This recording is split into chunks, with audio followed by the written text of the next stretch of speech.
Shalom प्रियो, कैसे हैं आप सब। मैं विश्वास करती हूँ हमारे प्रभु यीशु के अनुग्रह से आप सभी ठीक प्रकार से होंगे। एक बार फिर से मैं आप सभी का परमेश्वर की सेविका चैनल पर स्वागत करती हूँ। इससे पहले प्रियो कि हम अपनी वीडियो स्टार्ट करें, आप हमारे परमेश्वर की सेविका चैनल को सब्सक्राइब करना और बेल आइकन को दबाना ना भूलें। तो आइए प्रियो, हम अपनी वीडियो को स्टार्ट करते हैं। आज मैं आपके लिए बाइबल की पुस्तक से एलिया नबी और बाल के पुजारी की कहानी का संक्षिप्त विवरण लेकर आई हूँ, जो आपको पहला राजाओं की पुस्तक के 18वें अध्याय में विस्तार से देखने को मिलेगा।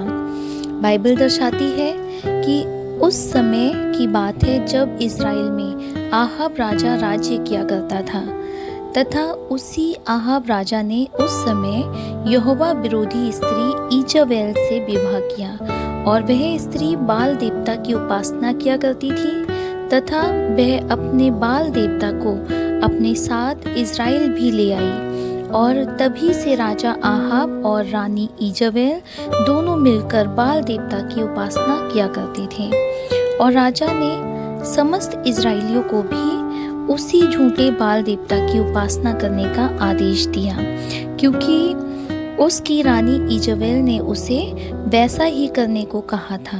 तो इस प्रकार समस्त इज़राइली यहोवा को छोड़कर झूठे बाल की उपासना करने लगे, अपने राजा आहाब की आज्ञा के अनुसार। परंतु उसी समय में इज़राइल में यहोवा परमेश्वर का एक धर्मी पुरुष रहता था, एलिया, जो हर परिस्थिति में केवल सच्चे परमेश्वर को ही दंडवत किया करता था। वह यहोवा का सच्चा नबी था, जो परमेश्वर की वाणी सुनकर समस्त इज़राइलियों को परमेश्वर के मार्ग पर चलने के विषय में सिखाया करता था। तब आगे हम देखते हैं, राजा आहाब व इज़राइलियों की झूठी उपासना के कारण ही एलिया ने यहोवा की वाणी सुनाई कि अब से इज़राइल में 3 वर्षों तक मेघ ना बरसेगा, अर्थात अकाल आएगा। ऐसी भविष्यवाणी करके एलिया वहां से चला गया, और एक विधवा स्त्री के घर पर परमेश्वर ने अकाल के समय उसका भोजन वस्तु का प्रबंध किया। तब आगे हम देखते हैं कि 3 वर्षों पश्चात फिर से यहोवा की वाणी एलिया नबी के पास पहुंची कि जाकर अपने आप को आहाब राजा को दिखा, और अब मैं उस भूमि पर मेघ बरसाने पर हूँ। तब एलिया खुद को राजा आहाब को दिखाने चला।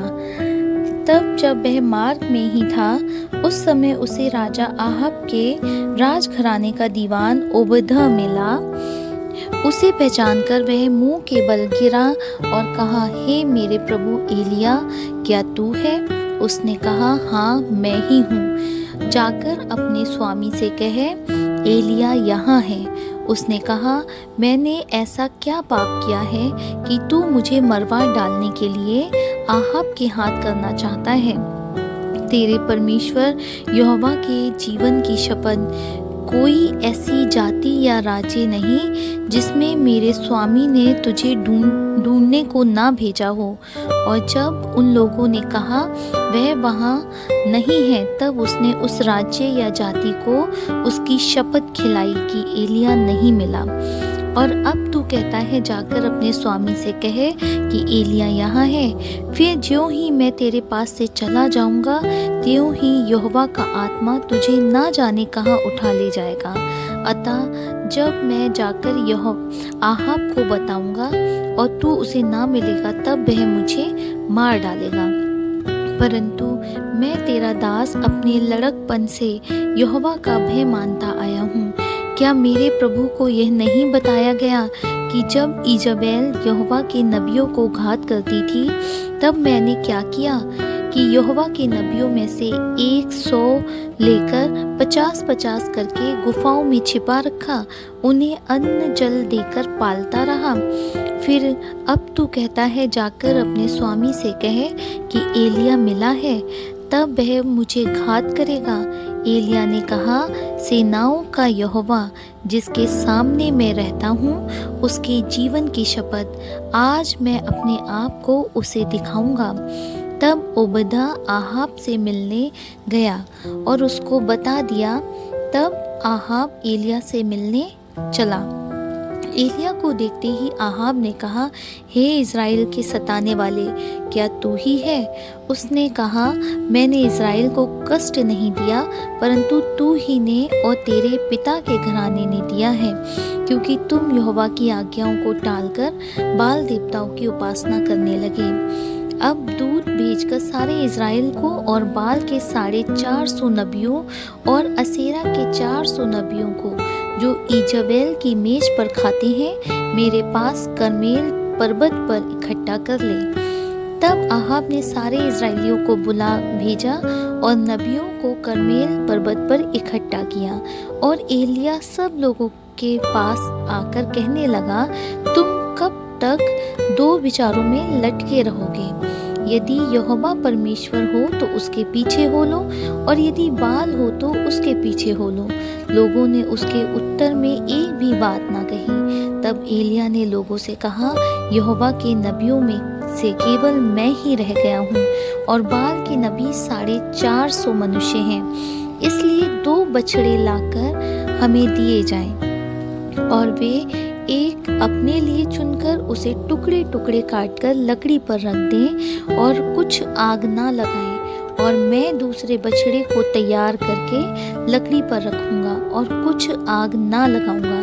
तब तुम अपने देवता से प्रार्थना करना और मैं यहोवा से प्रार्थना करूंगा, और जो आग गिराकर उत्तर दे वही परमेश्वर ठहरे। तब सब लोग बोल उठे, अच्छी बात। और एलिया ने बाल के नबियों से कहा, पहले तुम एक बछड़ा चुनकर तैयार कर लो, क्योंकि तुम तो बहुत हो। तब अपने देवता से प्रार्थना करना, परंतु आग ना लगाना। तब उन्होंने उस बछड़े को जो उन्हें दिया गया था लेकर तैयार किया, और भोर से लेकर दोपहर तक वो यह कहकर बाल से प्रार्थना करते रहे, हे बाल हमारी सुन, हे बाल हमारी सुन। परंतु ना कोई शब्द और ना कोई उत्तर देने वाला हुआ। तब वे अपनी बनाई हुई वेदी पर उछलने कूदने लगे। दोपहर को एलिया ने यह कहकर उनका ठट्ठा किया, ऊंचे शब्द से पुकारो, वो तो देवता है, वो तो ध्यान लगाए होगा, या कहीं गया होगा, या यात्रा में होगा, या हो सकता है कि सोता हो और उसे जगाना चाहिए। और उन्होंने बड़े शब्द से पुकार पुकार के अपनी रीति के अनुसार छुरियां और बर्छियों से अपने अपने को यहाँ तक घायल किया कि लहू लुहान हो गए। वे दोपहर भर ही क्या वरन भेंट चढ़ाने के समय तक नबूवत करते रहे, परंतु कोई शब्द सुन ना पड़ा, और ना तो किसी ने उत्तर दिया और ना कान लगाया। तब एलिया ने सब लोगों से कहा, मेरे निकट आओ, और सब लोग उसके निकट आए।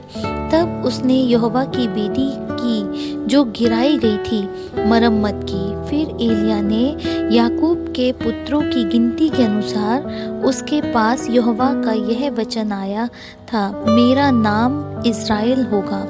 12 पत्थर छांटे और उन पत्थरों से यहोवा के नाम की एक वेदी बनाई, और उसके चारों ओर इतना बड़ा एक गड्ढा खोद दिया कि उसमें 2 सा बीज समा सके। तब उसने वेदी पर लकड़ी को सजाया और बछड़े को टुकड़े टुकड़े काटकर लकड़ी पर रख दिया, और कहा, 4 घड़े पानी भर के होमबलि पशु और लकड़ी पर उंडेल दो। तब उसने कहा, दूसरी बार वैसा ही करो। तब लोगों ने दूसरी बार वैसा ही किया। फिर उसने कहा, तीसरी बार करो। तब लोगों ने तीसरी बार भी वैसा ही किया, और जल वेदी के चारों ओर बह गया, और गड्ढे को भी उसने जल से भर दिया। फिर भेंट चढ़ाने के समय एलिया नबी समीप जाकर कहने लगा, हे अब्राहम, इसहाक और इज़राइल के परमेश्वर यहोवा, आज यह प्रकट कर कि इज़राइल में तू ही परमेश्वर है, और मैं तेरा दास हूँ, और मैंने ये सब काम तुझ से वचन पाकर किए हैं। हे यहोवा, मेरी सुन, मेरी सुन कि लोग जान लें कि हे यहोवा, तू ही परमेश्वर है और तू ही उनका मन लौटा लेता है। तब यहोवा की आग आकाश से प्रकट हुई और होमबलि को लकड़ी और पत्थरों और धूलि समेत भस्म कर दिया, और गड्ढे में का जो जल था वो भी सुखा दिया। यह देख सब लोग मुंह के बल गिरकर बोल उठे, यहोवा ही परमेश्वर है, यहोवा ही परमेश्वर है। एलिय्याह ने उनसे कहा, बाल के नबियों को पकड़ लो, उनमें से एक भी छूटने ना पाए। तब उन्होंने उनको पकड़ लिया और एलिय्याह ने उन्हें नीचे किसोन के नाले में ले जाकर मार डाला। प्रिय भाइयों बहनों, हमने देखा कि किस प्रकार एलिय्याह नबी सच्चे परमेश्वर में बना रहा और उससे ना दाएं मुड़ा और ना बाएं मुड़ा, और परमेश्वर ने एलिय्याह नबी के द्वारा इजराइलियों के जीवन में एक बड़े काम को किया। परमेश्वर ने उस झूठे बाल के नबियों को एलिय्याह नबी के द्वारा परास्त किया। किस प्रकार से हमने देखा कि किस प्रकार से झूठे बाल के नबी बाल की बेदी के चारों ओर उछलते और कूदते रहे, लेकिन उनके लिए आसमान से किसी प्रकार की कोई आग नहीं गिरी, और उन्होंने अपने आप को किस प्रकार से लहूलुहान कर लिया। लेकिन मेरे प्रियो, एलिय्याह नबी के द्वारा जब उसने आसमान की ओर अपने हाथों को उठाकर परमेश्वर से प्रार्थना की और परमेश्वर ने अपनी आग भेजकर उस बेदी को भस्म किया। मेरे प्रियो, क्योंकि वचन हमें बताता है कि आसमान के नीचे और इस धरती पर सिर्फ एक ही नाम है, सच्चे जिंदा परमेश्वर प्रभु यीशु का नाम। मेरे प्रियो, वचन हमें बताता है कि परमेश्वर इस प्रकार से कहता है कि मुझे छोड़ कोई ईश्वर है ही नहीं। तो इसी प्रकार से मेरे प्रियो, हम इस वचन से आशीषित हुए, और मैं विश्वास करती हूँ और प्रभु का अनुग्रह हम सभी के जीवन पर हमेशा बना रहे। धन्यवाद। जय मसीह की।